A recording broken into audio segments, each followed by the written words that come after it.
tyres come down to about 60 degrees, get them down to that window. But that's what they're going to experience in group qualifying anyway later on, because it's going to be a lapse towards the end of group qualifying, which are going to be the quicker ones when the track's better, but the tyres, maybe the tyres going off during the lap. Yeah. Especially with that left-hander at turn 17, the rear tyres to be struggling at that point. And it's mainly the rears, I think, that the heat is struggling with. It's the back end is sliding rather than your sort of understeering. Yeah, absolutely. But what you have to do for the race is you have to build understeer into the setup, so it protects those rear tyres as much as possible for the 45 minutes plus one lap. So you're going to end up with a bit of understeer early in the race, but then you're going to feel the rear tyres start to overheat, start to slide around a bit more. And that not only affects the car in acceleration and cornering, but how much energy the drivers are able to regenerate into the battery, because obviously the more grip, the more pressure into that rear axle and regenerate more energy. So that's going to limit that this afternoon. The drivers they're up against it. I think it's going to be a fascinating battle. I think it's 45 minute plus a lap race, but I think there's a bit of survival as well. Maybe a bit of rain, but the forecast says basically it's 50. Doesn't, so I guess that is a 50% chance, isn't it? Yeah, absolutely. And it's all very Q-y, isn't it, at the 418? It looks like it's getting way out. The chance of rain is going late in the afternoon. The grassy bounce it to turn 7. So I think you're right, everybody's doing an outlap and then just getting straight on it at 250 kilowatts of power, replicating a duel, basically. But even when you get your tyres have got that heat in them anyway. Yeah. And also, if you've just come out from qualifying Group B, you're not really replicating that either, because you've just been on those tyres for ages. And this is where you have to use your experience as a team and as a back end of the car squirming around as he tries to put the power down. That's turn 18, 108.7. Quickest this morning, 108.4. That's reasonable actually. Straight out of the blocks, and with the track, you would have thought getting a little bit dirtier in the gap between the sessions. And a lot warmer, yeah. Yeah, look how dark the asphalt is. And we talked about these long corners, turns 1, 2, and 3. Cars are now in turn 3. It's one long corner. It's just torturing those left-hand side tyres. All these lap times flying in as people do their first runs. It's still Degrassi's time that is holding up. Van Dorn has gone quicker by a tenth, but Degrassi's still second fastest. Oliver Rowland, who was quickest in free practice 1, now goes 6th quickest. Alexander Sims sliding his way out of the final corner, and he comes across the line. Was turn 1.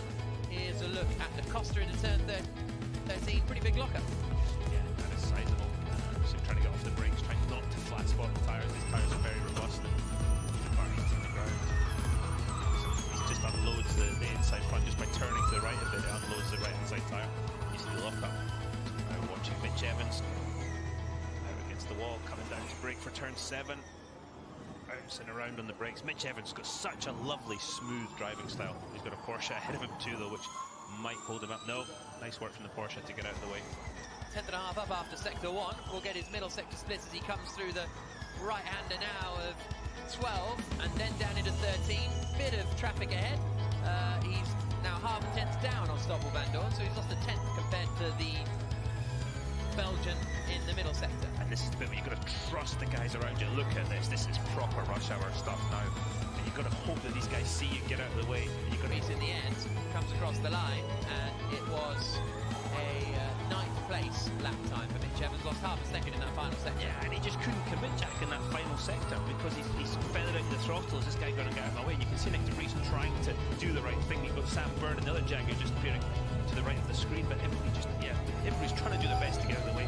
You just don't know if they've seen you or not, so you cannot fully commit. And Evans was a bit out of sequence in all of that, wasn't he? Doing his lap later than everybody else, so everybody else was slowing down to get a gap again. Less than 24 minutes to go. Van Dorn fastest, Degrassi second, Buemi third, Gunter fourth, Turvey fifth.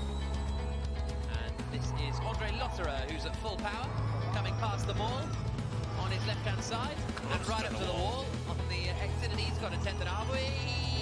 Back end going, front end locking, kind of got it in. Yeah, kind of, but the trajectory was wrong. The car was pointing more to the outside wall than through the corner, so he might have lost a bit of time there. 12. Oh, traffic again. He's 2 tenths down now. Sailing into turn 13. Looking good through the middle of 13. See how much understeer he's got. 16. Fine corner. Oh, I missed the apex. Yeah. So time is sliding away here for Andre Lotterer into the final corner. Sydney Camera goes third quickest in the Dragon. Lotterer goes from 20th up into 17th. So he lost quite a lot of time. 7 tenths in that final sector, pretty much. He's been a qualifying machine this year. Yeah. His fronts. Whee! Oh, God, that is commitment right there. Cassidy was slowing down. Byrne was going around Cassidy. Price was going around them both. He's got a lock-up here. And wide at 16. He got unsighted by the Nissan ahead of him. This is crazy right now. I don't know I've seen it quite as tough as this before. France across the line, 21st at the moment, and remains 21st, 1.3 seconds down. But had a lot of traffic and a lot of errors on that lap, Robin France. And I think those errors were helped along by that traffic, Jack.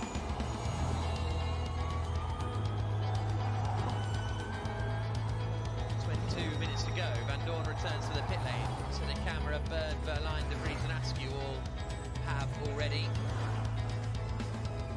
And here comes Sebastian Buemi, Max Günther. His teammate Buemi was second quickest in first practice. Günther ended the session 18th quickest, but didn't actually get a lap in at full power. So that explains certainly some of the deficit to his teammate. He's not at full power here. And after the middle sector, he's 2.2 seconds away from Stoffel Van Dorn. Up into the final corner. Turn 16. Turn 16, it's another one of those corners with a curved braking zone. Makes it difficult for the drivers, but also just tortures the tyre. And I think we'll only really... Interesting, not a massively wide entry into turn 3. I thought it would take a wider entry there to open up the exit. 8 tenths down in sector 1. Now into turn 7.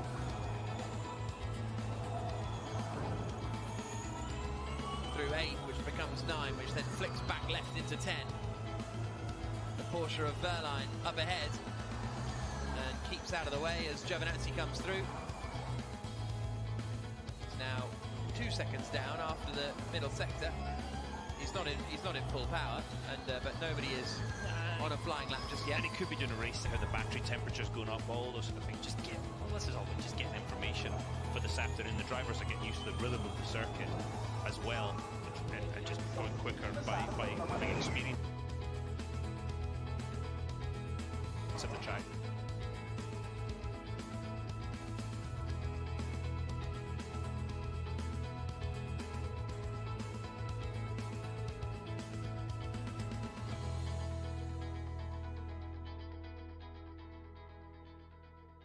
Just getting information, learning,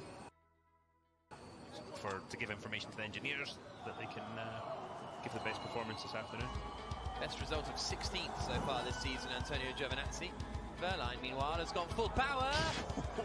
Dancing on the brakes yeah, into one. Lovely. Looks like he missed the corner though.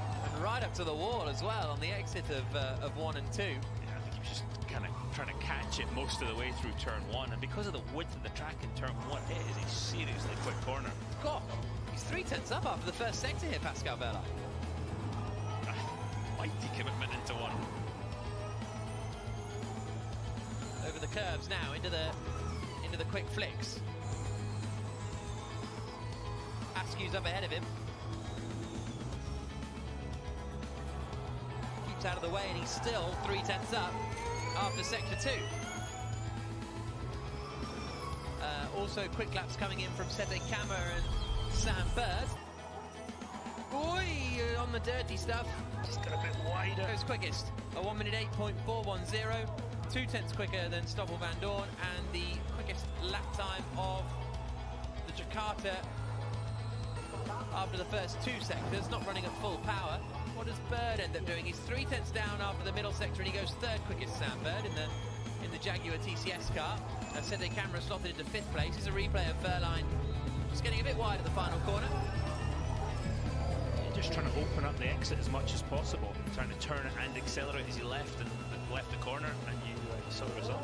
As we've seen most of the seasons, a lot of focus on qualifying, a lot of quick laps being done, a lot of full power laps, a lot of maximum attack laps, not many race type laps with energy saving and all that sort of stuff. And yeah, just the way that the championships change with this new qualifying format. You want to be a championship contender, you've got to start up front now. Yeah, it's so true, because they've been, as we ride with Mitch Evans down into turn 1. Let's go with the heads-up display a little bit wide of the apex, and he's bailed out of it. Yeah, just didn't get in there. You can see the front of the car sliding. But to win, and everybody focused on that. And then now we're kind of back to one lap pace being the really important again. Yeah, and obviously both are important and always have been. But it feels like focus went from one lap away. Because of the temperatures, because of how you can and cannot regenerate the energy is a And then we'll go scenario 3, push to 50, scenario 3, push to 50. Right, here we go. Push 250 is the message. You can see the power up to 250 kilowatts on the right hand side, over 200 kilometers an hour into turn 1. Okay, you see that wide entry, looking for the apex, bit of oversteer, gets the curb, back to the throttle, and just watch the way turn 1 goes straight into 2. Settle the car down, keep it over to the right hand side to open up turn 4. Through the kink of 5 to again just feather in the throttle, trying not to spin the rear tyres up over the bumps. Curve braking zone into 7, apex is over to the left. Don't go too wide though again, because into turn 8. This is through this great section of 8 into 9. Up against the wall through 10, but opening up the angle for 11. Back to the throttle, snapper oversteer flat through there into 12. Picking out your braking point. Through turn 13. Throttle again, now you've got a couple of curve kinks there, and braking again and turning into 16. Use the banking to your advantage. Through 17, just torturing the tyres. The tyres are really over their temperature by now. Okay, you're back to throttle. Ah, but you've got the rear dancing around. Run to the line. P6 in sector 1, pretty much matched Verline in sector 2, and then another couple of tenths in the final sector, which, considering Verline's sector he lost a bit of time, is not ideal. Here comes Oliver Turvey, who was reasonably quick in first practice, 15th fastest, which relatively for the Neos is decent. Here comes Turvey now, currently 13th. And he goes quickest. 1 minute 8.379 ticked him, then goes quicker. Neo 1-2, stop the clocks.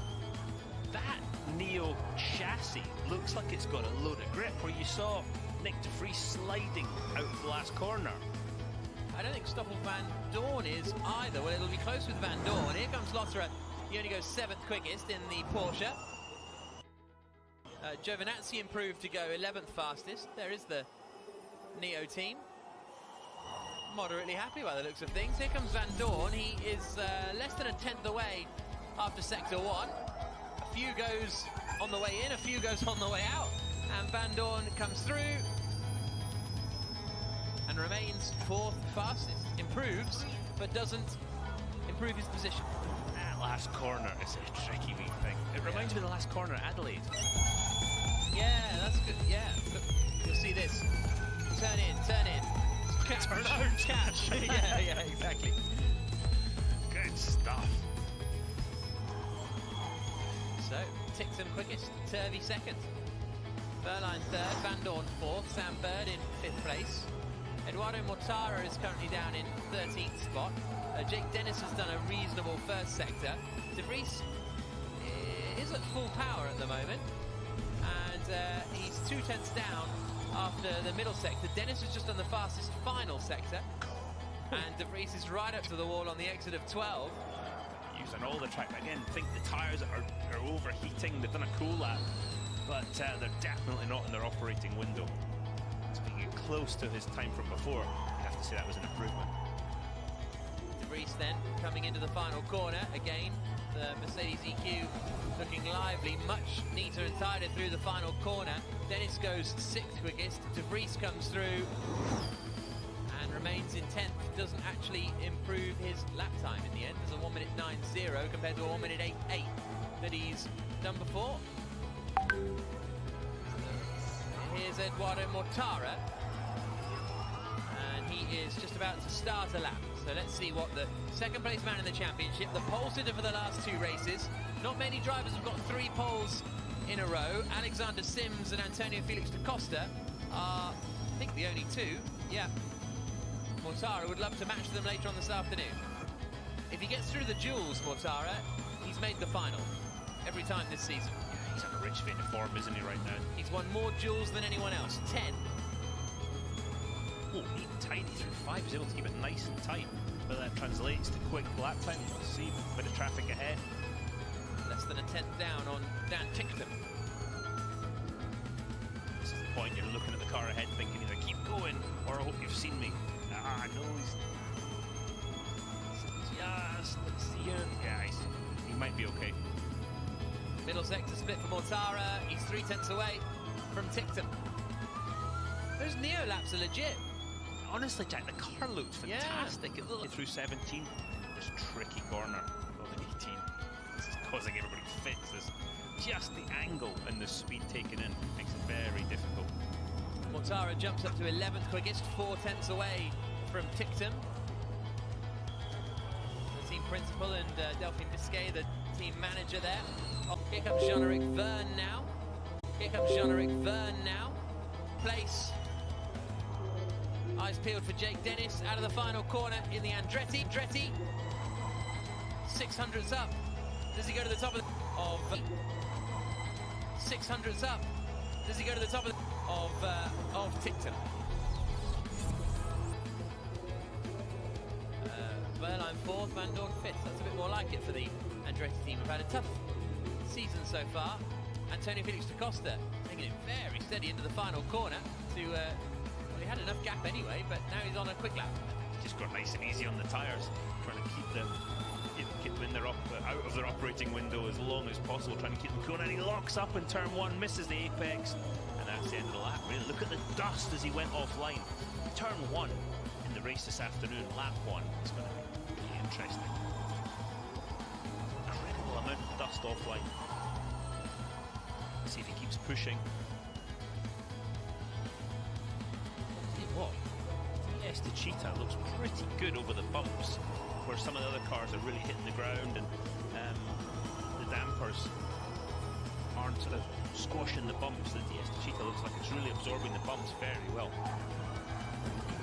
8 minutes and 20 seconds to go. Mortara coming into the final corner, and he's a quarter of a second away from Jake Dennis. So if this goes well, he could get up into 5th place, right up towards the wall. Roland goes 7th quickest. Mortara doesn't improve. I think he got the wall. I think he left a little mark on the wall. Small one. Here's Antonio Felix da Costa coming. Oh, this was the lock-up into turn 1. Just watch as he started. Wait, Turvey's all over the place. Got no grip at all. Oh, just shut up now. Through the first sector, he's a quarter of a second down on Dan Ticktum. We're going to see Ticktum's first sector on the bottom right. He's 2 tenths away from their previous best.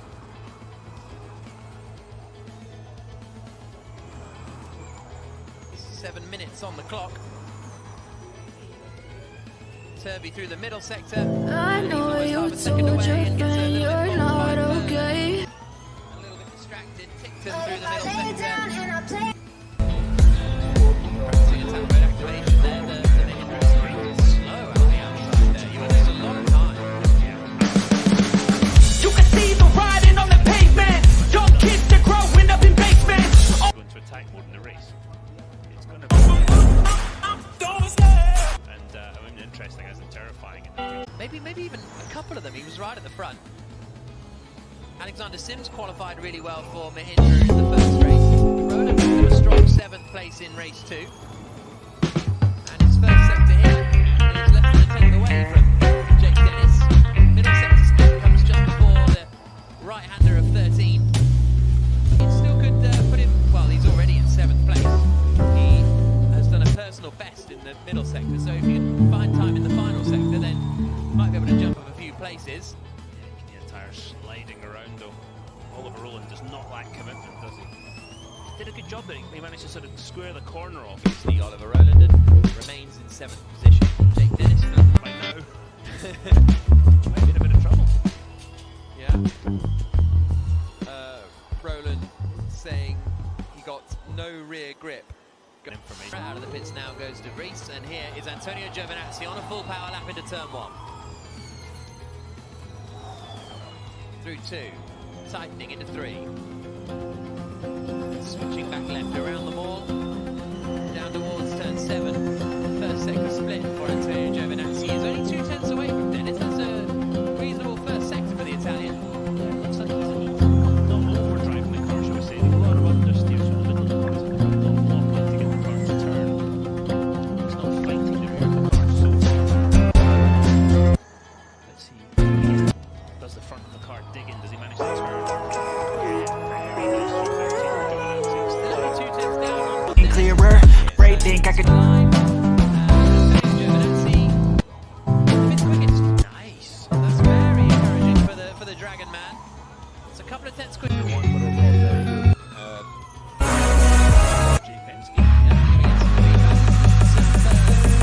tenth down on Jake Dennis here, so The car turned in for him, the rear sliding up. Actually decent through 17 too.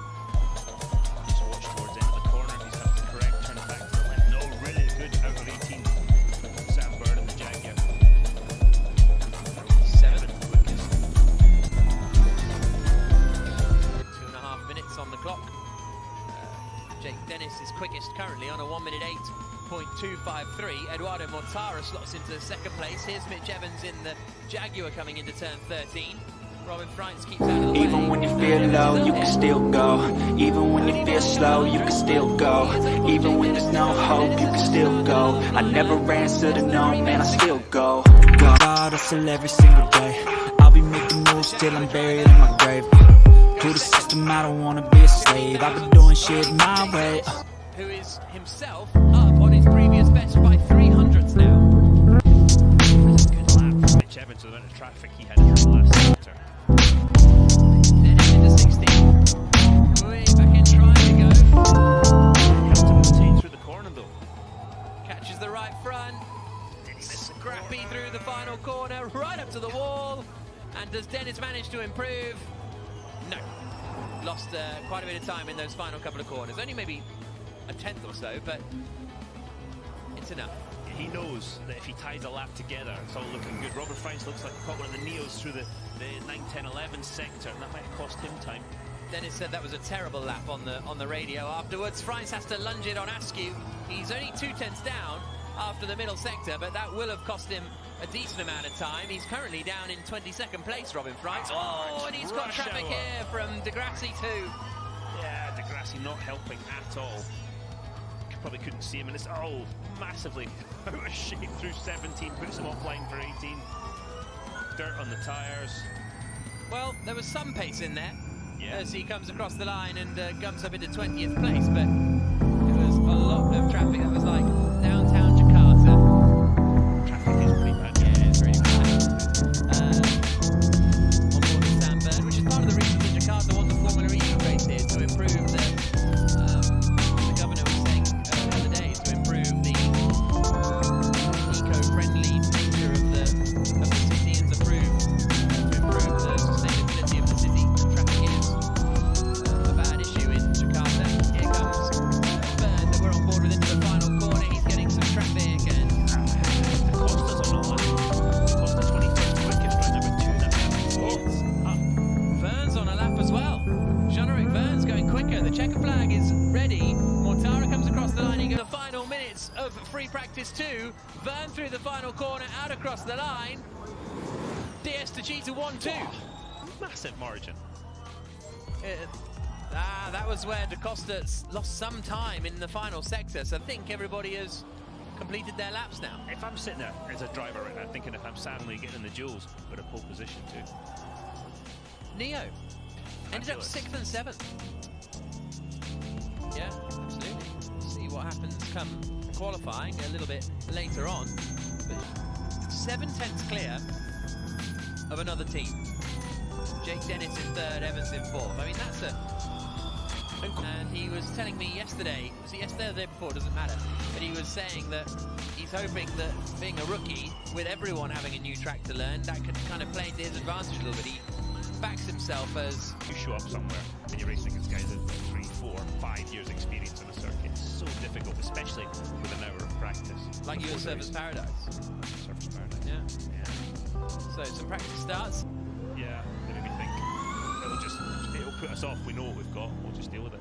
The starts are fairly even these days as well, aren't they? Again, because of the technology. Yeah, Everybody's exactly. got the car and all the stuff that helps. But And there's no need, you don't need to find a clutch bite point or anything like that. yeah, especially with hand clutch, it's actually difficult. Yeah, I bet. I always thought it was like eating dinner with your feet. It kind of curves left a little, doesn't it, as well? To run with the wall on the outside and then coming into the right-hander.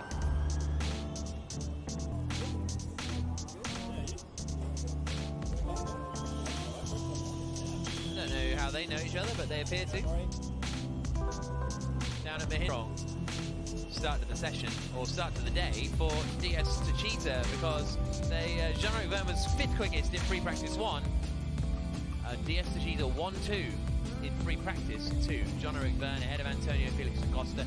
Jake Dennis 3rd, Mitch Evans 4th, Eduardo Mortara in 5th, and then Tictum, Turvey, Verline, Giovinazzi and Van Dorn. So the two Neos and Giovinazzi all quite feel-good stories from that session. Sam Bird in 11th place, he got traffic on his second push lap. That's the reason he didn't actually improve on his second run. Nick Cassidy improved on the final lap to get him into 16th place. And Vision looked like they might be a little bit adrift. 16th, Price 21st. So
Formula E perlahan naik popularitasnya dalam beberapa tahun terakhir. Ajang ini menarik perhatian dari banyak pabrikan mobil dunia dan juga banyak kota yang tertarik menyelenggarakan balapannya, termasuk Jakarta. Jakarta ingin menyelenggarakan balapan ini, dan mungkin kalian baru ingin mengikuti Formula E secara penuh, tapi masih bingung tentang balapan ini. Mas Glerik di sini akan jelaskan semua di video pengantar Formula E. Formula E adalah ajang balap mobil single-seater bertenaga listrik, digelar di jalanan kota, melombakan 12 tim dan 24 pembalap dari berbagai macam latar belakang, memiliki iklim persaingan yang seimbang dan sulit diprediksi.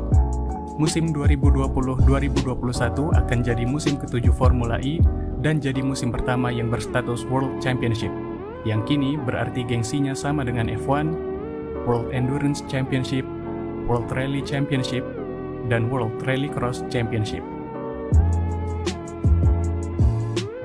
Mobil Formula E sangat berbeda dengan Formula One karena tujuan desainnya beda. Kalau Formula One fokus menciptakan mobil sekencang-kencangnya sesuai regulasi, maka mobil Formula E didesain dengan memikirkan efisiensi. Sejak musim 2018-2019, mobil Formula E memasuki generasi kedua yang disebut Gen 2. Mobil Gen 2 memiliki panjang 5160 mm, lebar 1770 mm, dan tinggi 1050 mm. Memiliki tenaga maksimal 250 kW atau sekitar 335 horsepower. Tenaga tersebut disalurkan ke dua roda belakang lewat transmisi yang speknya dirahasiakan antar pabrikan. Kemungkinan sejak era Gen 2, pabrikan di Formula E memilih transmisi single speed, karena motor listrik torsinya sudah instan dan konstan, jadi rasanya tidak perlu transmisi yang banyak giginya karena hanya akan menambah berat mobil. Akselerasinya cukup cepat, khas mobil listrik. 0-100 km per jam tuntas dalam 2,8 detik dan memiliki top speed 280 km per jam. Mobil Formula E memiliki berat minimum 903 kg sesuai regulasi. Berat tersebut termasuk pembalap dan baterai seberat 385 kg yang ditempatkan di belakang pembalap. Bicara baterai, mobil Gen 2 memiliki baterai sebesar 52 kWh, hampir 2 kali lipat dari generasi pertama, sehingga bisa menghilangkan acara tukar mobil seperti generasi awal Formula E. Mobil Formula E juga memiliki sistem pengereman regeneratif, memanfaatkan energi kinetik dari putaran roda untuk diubah ke energi listrik yang akan dikembalikan ke baterai. Sistem ini bisa diatur manual oleh pembalap lewat tuas yang ada di belakang setir. Bannya menggunakan ban beralur Michelin Pilot Sport dengan lebar 245 mm di depan dan 305 mm di belakang, dengan pelek 18 inci. Ban ini pastinya didesain khusus untuk balap, dan uniknya, dapat digunakan di trek kering atau basah. Beda dengan Formula One yang punya ban kering dan basah. Mobil Gen 2 juga memiliki perangkat pelindung kepala halo yang dipasangi lampu LED dan menyala tergantung mode tenaga yang digunakan. Seluruh tim Formula E memakai bodi, sasis, baterai, dan suspensi depan yang sama persis. Yang membedakan dari tiap tim pabrikan hanyalah bagian mesin atau yang biasa disebut powertrain, suspensi belakang, dan software mobil yang digunakan. Powertrain sendiri meliputi motor listrik, transmisi, dan inverter. Dan ketiga komponen tersebut bisa diubah oleh tim pabrikan. Formula E membalap di jalanan perkotaan agar masyarakat kota dapat mengenal mobil listrik, dan mereka menganut konsep balapan sehari kelar. Diawali dengan 2 kali sesi free practice di pagi hari selama 45 dan 30 menit.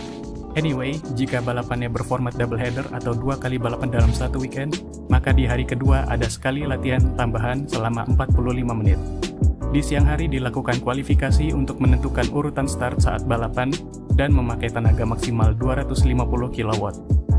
Format kualifikasi di Formula E yang unik mampu menghasilkan susunan grid balapan yang bisa dibilang cukup acak. Dari 24 pembalap, dibagi ke dalam 4 kelompok sesuai urutan klasemen. Urutan 1-6 di kelompok pertama, 7-12 di kelompok 2, dan seterusnya. Tiap kelompok keluar berurutan dan akan diberi waktu 4 menit untuk mencetak waktu. Setelah 4 kelompok selesai mencetak waktu, 6 pembalap teratas akan diadu satu persatu dalam babak Super Pole. Di akhir kualifikasi, pembalap tercepat di akhir sesi kelompok mendapatkan 1 poin dan 3 poin bagi pembalap yang mendapat pole position. Sore harinya dilaksanakan balapan atau yang biasa disebut dengan E-Prix. Beda dengan Formula One, Formula E tidak melakukan formation lap. Mobil akan ditempatkan agak jauh dari posisi grid sebenarnya sebelum balapan dan baru berpindah ketika balapan akan dimulai. Balapan Formula E berlangsung selama 45 menit plus 1 lap. Format ini membuat jumlah lap tidak menentu, tergantung dari seberapa lancarnya balapan. Ada 2 mode tenaga yang digunakan saat balapan, yakni 200 kW tenaga dasar dan tenaga attack mode sebesar 235 kW. Nanti pit stop seperti Ford. Di akhir balapan, juara pertama akan mendapatkan